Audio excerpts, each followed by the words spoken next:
E aí, galera, eu sou o Caio Lima e esse é mais um vídeo exclusivo aqui para o YouTube do Rede Poderosa. Nesse vídeo eu vou falar sobre as leituras que eu fiz em maio. Foi bastante coisa porque eu estava de férias, então estava com a cabeça mais limpa, deu para me concentrar mais no lazer do que no trabalho e foi bastante. Não vou falar que foi bastante proveitoso, mas foi bastante feliz. Foram boas leituras que eu fiz, com exceção do desafio que a Paty me fez, mas isso a gente já comenta. E é isso. A gente vai trocar uma ideiazinha rápida sobre aquilo que eu li, mas antes é importante dizer algumas coisinhas, né? Fazer um merchan aqui. Então, se você está chegando aqui no Rede Poderosa agora, por favor, se inscreva, dá um joinha, compartilha, ativa o sininho, comenta, porque tudo isso move o algoritmo, faz com que a gente vá caminhando a passos de formiguinha, mas que a gente consiga continuar caminhando e produzindo mais conteúdo, um conteúdo que só a gente sabe fazer aqui no Rede Poderosa, conteúdo de doidão, conteúdo de gente que não tem muito o que falar, mas fala, né? Além disso, se você está chegando aqui agora, é muito importante saber que o Rede Poderosa é um podcast. Todo domingo, aqui no YouTube, saem os episódios principais, mas tem alguns episódios que eles só são lançados em formato de áudio.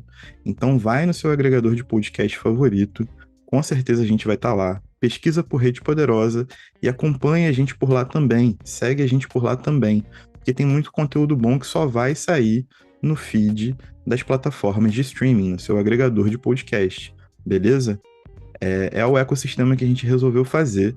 E o que faz parte desse ecossistema também é o nosso Instagram e o nosso TikTok. Então segue a gente por lá, @Central Rede Poderosa. Sempre estão saindo os vídeos curtos, uns cortes, alguma paradinha informativa. Sempre dá para acompanhar a rotina da gente, do que a gente está fazendo, alguma coisinha que a gente queira fofocar por lá.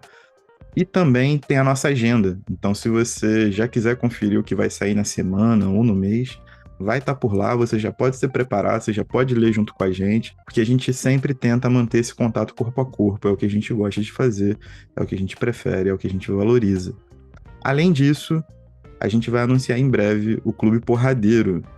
O Clube Porradeiro vem pesado, é o nosso clube de leitura, um encontro no último sábado de cada mês. O livro que vem aí é um livro pesadíssimo, Vida e Destino do Wassily Grossman. Em breve nós vamos soltar detalhes de como vai ser essa leitura coletiva, mas é gratuito, fique esperto para você se inscrever. Sem grupo de WhatsApp pentelhando o tempo todo, é uma parada mais de encontro mesmo, de corpo a corpo, da gente conseguir maneiras de interagir com mais calor, o que é muito importante. A primeira temporada do clube foi muito especial, foi muito bacana. A gente leu E o Vento Levou, da Margaret Mitchell. Então, vamos que vamos. Você acompanha aí, se liga, porque é muito importante. E agora a gente vai para os livros, porque tem bastante coisa para falar, sim. E eu já vou começar sobre o que eu considero as duas melhores leituras do mês. Eu já tinha comentado isso no BO. Se você não assistiu o BO, dá uma voltada lá, eu comento rapidinho, mas aqui eu consigo falar um pouquinho mais sobre, que foram os livros Contos Índios e Contos Negros, da Ruth Guimarães, que na verdade foram transcritos pela Ruth Guimarães, né? Esses contos índios, esses contos negros, fazem parte de uma coletânea de 4 volumes. Contos Índios e Contos Negros são 2 volumes, né? Base do que Ruth Guimarães fez como trabalho de pesquisa, como trabalho de territorialização de algumas narrativas. Ela faz um recorte no Vale do Paraíba e vai buscar essas histórias baseadas na oralidade e as transcreve e organiza e reúne isso em formato de contos e lança esses 4 volumes. Quem está responsável por isso é a Faro Editorial, se eu não me engano. Eu não estou com os livros aqui. Esse BO também tem esse detalhe, eu não estou com os livros aqui. Boa parte deles eu acabei passando para frente, algumas coisas eu nem quis tocar no livro físico, porque, sei lá, né, vai que me causa algum problema. Mas esses 2 em particular eu deixei com uma pessoa que eu sei que fará muito bom proveito dessas leituras. Cara, a Ruth, ela é uma das maiores intelectuais que o Brasil já produziu E essa coletânea só é uma prova viva disso, né? E é muito importante que a gente tenha o trabalho da Ruth Guimarães enaltecido. Para quem não sabe, eu acho que o livro mais famoso da Ruth Guimarães é o Água Funda, que está escrito, está publicado por aqui agora pela editora 34, se eu não me engano.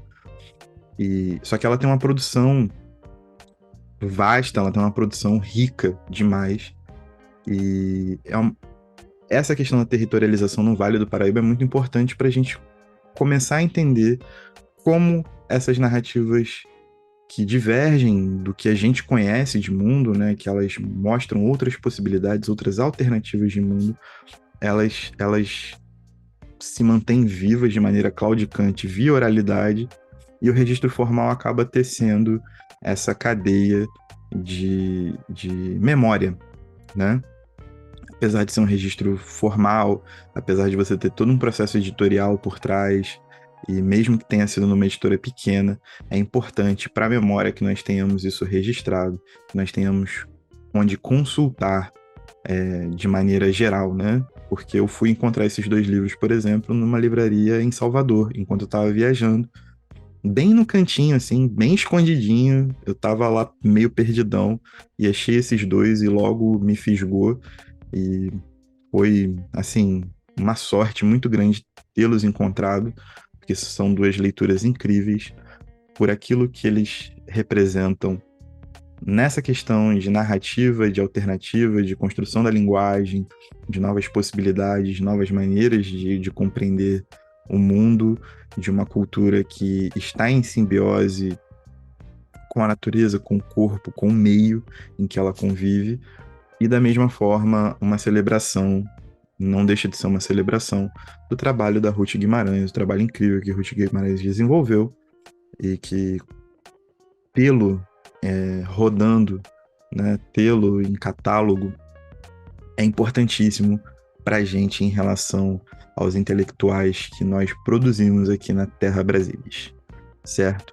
Então, contos índios, contos negros, leituras excelentes, leituras que eu recomendo fortemente e que fizeram minhas férias, principalmente, valerem muito, muito mesmo, muito. Só que aí a gente vai do vinho pro chorume, né? Se vocês não sabem, há umas 2, 3 semanas atrás, foi lançado aqui nesse canal do YouTube uma resenha minha sobre a duologia da Colleen Hoover. É assim que acaba o primeiro livro e é assim que começa o segundo livro. Isso foi um desafio proposto pela Patrícia, porque meu intuito é me tornar um resenhista de YouTube profissional e ganhar a vida com isso. E a Patrícia tem tentado me ajudar, me colocando coisas que estão em evidência para que eu possa resenhar da melhor maneira possível, profissionalmente.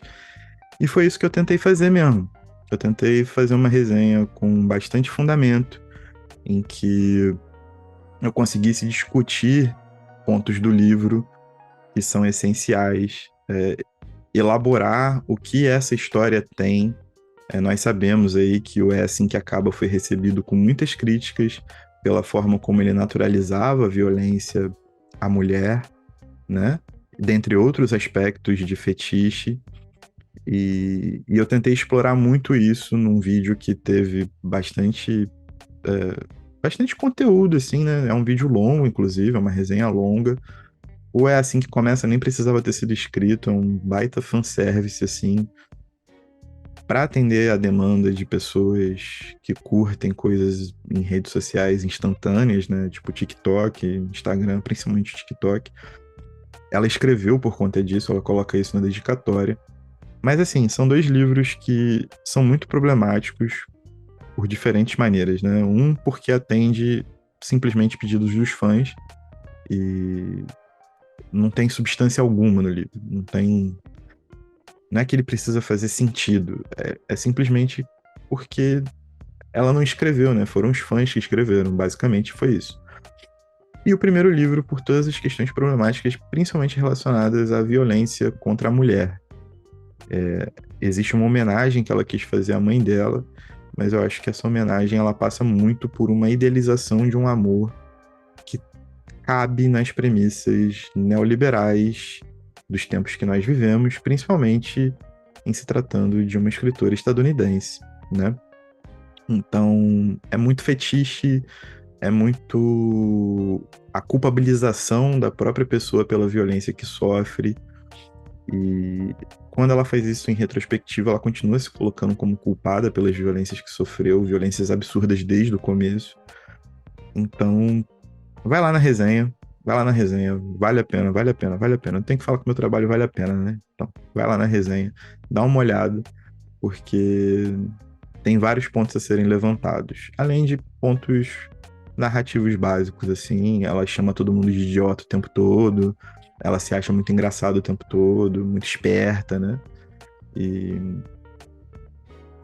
é complicado, complicado, complicado, complicado. A gente é tratado como imbecil, sacou? E é muito ruim ler livros assim, e é pior ainda ler livros que têm problemas ideológicos e que são assim. Mas isso também é um retrato, né, dos próprios canais políticos que seguem a mesma linha. Então, tá tudo muito ligado, muito, né? Existe essa simbiose muito bem formada aí. Agora a gente vai para a coisa boa. Acho que agora é só coisa boa. Não, só coisa boa, com certeza. A primeira coisa boa, esse livro não tá aqui comigo também, é O Bahia de Todos os Santos, do Jorge Amado. Como eu falei, né, eu viajei, eu fui para Salvador. E aí eu fui aconselhado pela Yumi a procurar esse livro do Jorge Amado, porque é meio que um guia, né? Um guia de viagem, mas pelos olhos do Jorge Amado, sobre as ruas, sobre os lugares, sobre as festas, sobre a religiosidade e tudo mais. E, cara, foi bem interessante, foi uma experiência bem interessante. O livro foi escrito em 1954, alguma coisa assim, e foi sendo atualizado. Eu acho que a última atualização que ele sofreu foi em 1986. E o Jorge Amado, ele traça um panorama da cidade a partir das experiências dele, a partir do que ele conhece de Salvador, da Bahia como um todo, mas principalmente de Salvador, e como ele via a cidade, como ele vivenciava a cidade. Então, a maior parte do livro são as pessoas, na verdade. Eu acho que metade do livro é sobre as pessoas que ele conhecia, as, as, as lendas da cidade, né? E como essas pessoas faziam a cidade funcionar. E isso é uma parada muito maneira de ler, de qualquer forma. É aquele negócio, né? Tipo, o contato que eu tive com o Jorge Amado foi com um escritor de ficção. E aí, talvez, ter lido, sei lá, Tenda dos Milagres ou Teresa Batista tivesse sido algo que me trouxesse uma parada mais lúdica, sabe qual é? E Jorge Amado fez parte da minha infância, da formação do meu pai como leitor, sabe qual é? Então, existe uma conexão muito forte. Eu consegui, né, na Casa do Rio Vermelho, fui na Fundação do Jorge Amado no Pelourinho também, passei de turista total, né? Tem que fazer, tem a cota turista em toda viagem que a gente faz. Quer dizer, eu não sei porque eu não viajo muito, mas tô colocando isso como algo universal, tá? E foi muito emocionante, principalmente a Casa do Rio Vermelho. Foi uma parada que bateu pesado, tá na minha cabeça até agora. Eu gravei algumas coisas, mas eu acho que eu nem vou transformar isso em conteúdo. Eu não quero transformar minha vida num conteúdo, principalmente uma viagem que eu fiz de férias. Mas fica aí, Bahia de Todos os Santos é um guia por Salvador de uma maneira muito pessoal, de uma maneira muito, né, de um olhar muito único sobre a cidade, um olhar constantemente atualizado, de um dos maiores escritores que o Brasil já teve, né, que o Brasil já produziu. Então, vale muitíssimo a pena. Fiquei feliz. Fiquei feliz com a viagem, fiquei feliz com o livro. Senti falta daquela pontinha do lúdico no livro, né? Porque na cidade foi o tempo inteiro. Mas é isso. Saudade da Bahia, muito saudade da Bahia. Bom, agora a gente vai para um próximo livro que também não está aqui, mas é a continuação da minha saga de Coetzee. Coetzee, sei lá como fala, sul-africano, que escreve bem, e eu li A Vida Escolar de Jesus. Eu sei que o último livro tá para ser lançado agora em junho, e espero que ele seja lançado muito rápido, porque eu não gosto de ficar com série pela metade. Já me basta Game of Thrones, né, que eu parei no livro 5 e o Martin nunca libera o resto. Isso me causa traumas gigantes. Mas esse livro do Coetzee, eu acho que ele não foi tão impactante quanto o primeiro, porque apesar da temática ter mudado, e a gente tá falando sobre a vida escolar do garotinho, e como isso se desenvolve em outra cidade, a gente fala sobre questões de trabalho, e ele segue uma regularidade muito grande, ele segue desbravando o desconhecido e tentando formar isso a partir da descoberta da linguagem.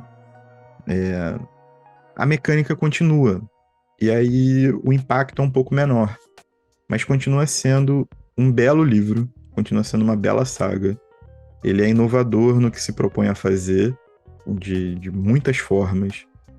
Eu espero lê-lo em inglês, no original, porque eu imagino que isso tenha uma proeminência ainda maior da linguagem, né? Ele foi pensado em inglês, então essa descoberta, essa adaptação, a forma como as coisas vão acontecendo, isso com certeza tem um peso diferente. E estou gostando, ansioso por encerramento dessa série. Eu pretendo fazer alguma coisa com ela, assim, né, em questão de produção de conteúdo, porque eu acho que tem assuntos muito ligados ao que a gente vem construindo por aqui no Rede Poderosa, principalmente do ano passado para cá, quando a gente fala sobre linguagem, quando a gente fala sobre alternativa e possibilidade de encarar a realidade, de construção da realidade material, de entendimento da mesma. Então, vai acabar sendo uma referência bastante grande para mim, principalmente, para continuar produzindo, e pretendo fazer algo especial, né, algo separado só para essa trilogia. Não sei quando ainda, não estou colocando datas aqui, né? Mas vai rolar, vai rolar, vai rolar, vai rolar. Boa leitura, muito boa leitura. Recomendo fortemente. E agora sim temos livros físicos. O primeiro é O Sonho Manifesto, do Siddhartha Ribeiro. Siddhartha, que escreveu um dos maiores monumentos literários da divulgação científica, com O Oráculo da Noite, né? Um livro em que ele fala sobre o estudo que ele fez sobre a importância dos sonhos. Um livro base. E nesse Sonho Manifesto aqui, é uma coletânea de uns 10 artigos que ele faz, fazendo uma análise sobre a forma como ele enxerga a realidade, como ele enxerga o mundo. Eu não discuto com Siddhartha enquanto cientista, mas acho que nesse livro ele não se coloca como cientista, ele se coloca como um pensador, como um cidadão, como uma pessoa que lê a realidade. E muitas das vezes existe uma idealização muito forte de muita coisa nesses textos, que ele tenta corroborar com alguns dados soltos, mas que a leitura acaba não sendo essa, né? Se a gente for historicizar algumas passagens, por exemplo, em relação a guerras, a forma como existe o desenvolvimento dessa modernidade, desse período pós-moderno, dessa contemporaneidade que a gente vive, tudo mais, às vezes só me parece ser tudo muito idealizado e fica um pouco descolado, sabe? Ficar pensando em good vibes, assim, ou tentar pensar em algumas questões por um prisma positivo. Não que ele se pareça com um coach, acho que não, acho que longe disso. Acho que jamais eu colocaria o Siddhartha nesse pé. Jamais, assim, jamais. É só que é correr atrás de uma esperança de algo que já passou e que já mostrou não ter, tá ligado? Mas não é nada demais, assim. É isso, né? O nome do livro também é Sonho Manifesto, né? Então, tipo assim, a idealização faz parte, né? Um mundo que produz 2 vezes mais comida do que precisa consumir, mas que tem muita gente passando fome, mas tipo, milhões de pessoas passando fome. né? Num Brasil em que 20 milhões de pessoas passam fome, 50 milhões estão em situação de segurança alimentar, por exemplo, discutir se dá ou não para alimentar todas as pessoas com comida produzida já não é mais uma discussão cabível, né? A realidade material coloca essa condição de que as pessoas estão passando fome. Isso é um dado da realidade, você tem que lidar com isso de alguma forma. Então acaba que isso se perde num devaneio. Não um devaneio, isso é muito bem pensado, ele coloca as fontes dele e estrutura o argumento. Eu só acho que é uma parada meio, sei lá, meio. Não, eu não vejo as coisas dessa forma. E é isso. Tipo, enquanto cientista, o Siddhartha é grandioso.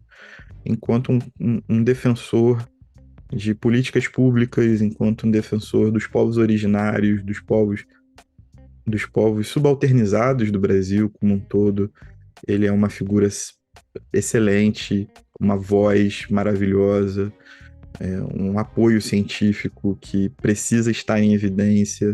Não só ele, como todo mundo que trabalha com ele, são pessoas interessantíssimas, com trabalhos gigantescos, grandiosos mesmo. E é isso, isso abre espaço para que ele publique mesmo, e ele tem que publicar, ele tem que botar as visões dele para jogo. E é isso, pô. É isso. Tem umas questões que para mim já meio, tipo, idealizar demais uma realidade, um concerto de questões estruturais muito pesadas, como esse exemplo da fome, mas isso acontece para outras questões, né, como guerra, violência, extermínio, desmatamento e tudo mais. Eu acho que isso não compete. Isso cai muito bem como discurso, né? Mas as ações necessárias para isso, elas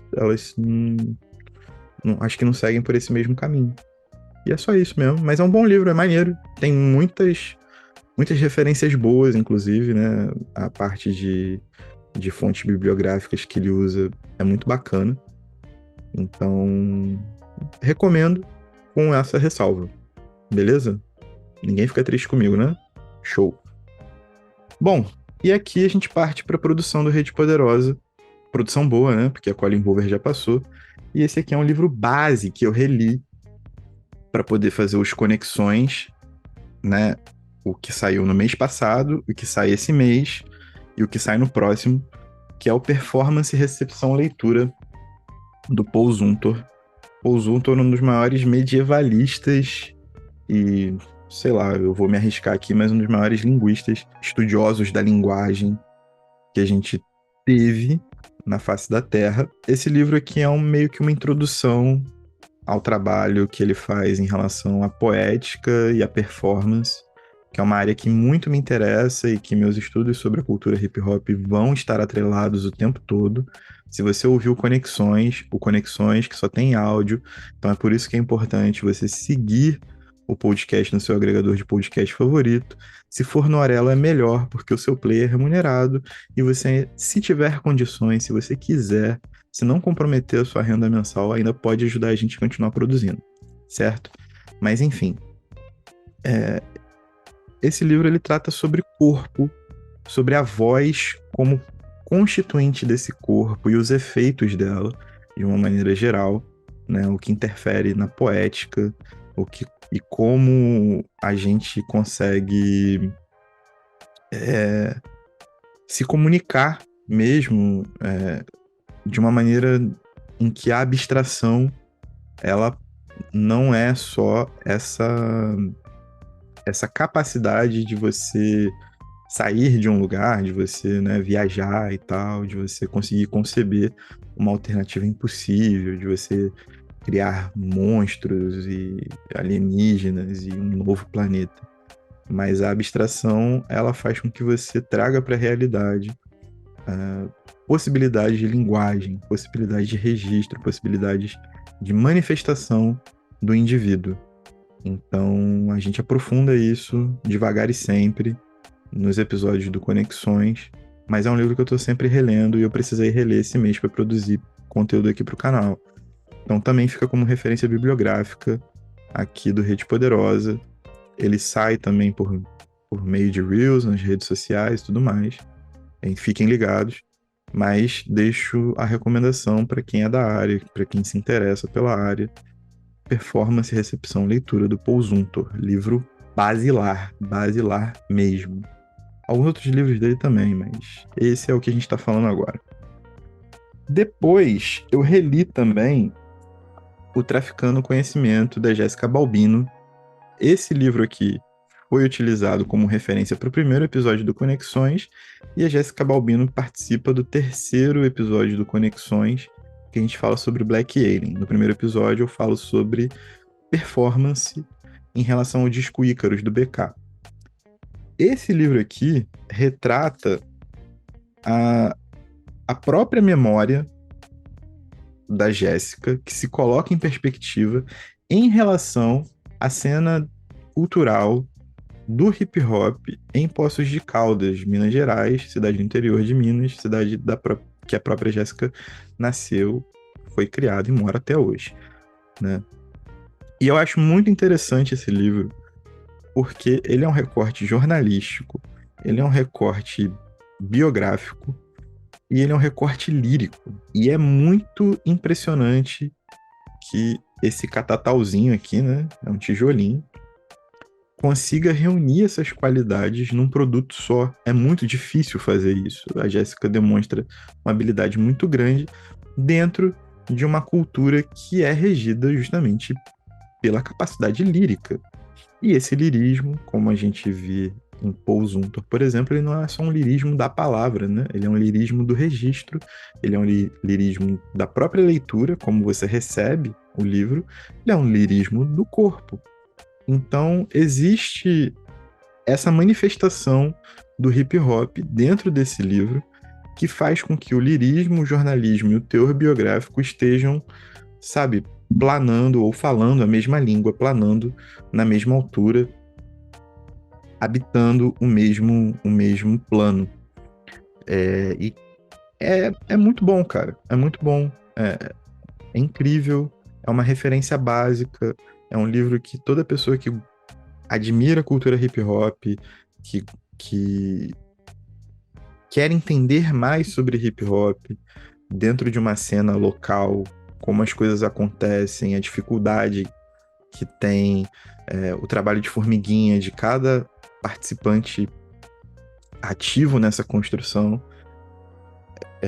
é base, sacou? É base, é trampo de base mesmo, e eu acho que isso fica muito bem retratado nesse livro, que é um livro que foi publicado em 2012 ou 2014, se eu não me engano. Não, 2010 para 2011, e apesar, né, da cena já ter mudado, da Jéssica já ter feito milhares de outros trabalhos, hoje talvez muito mais ligada à literatura que à própria construção de uma cena hip hop, é um livro atemporal, né? Ele é uma espécie de romance de formação, né? Também. E ele tem essa capacidade, através desse lirismo, de fazer que o teor biográfico represente uma cena local e essa cena local seja capaz de fazer ligações maiores, né? Regional, estadual, nacional ou uma cena internacional do hip hop. Não difere muito do que outros relatos que a gente vê pelo mundo sobre formações de cenas fortes fornecem pra gente como informação.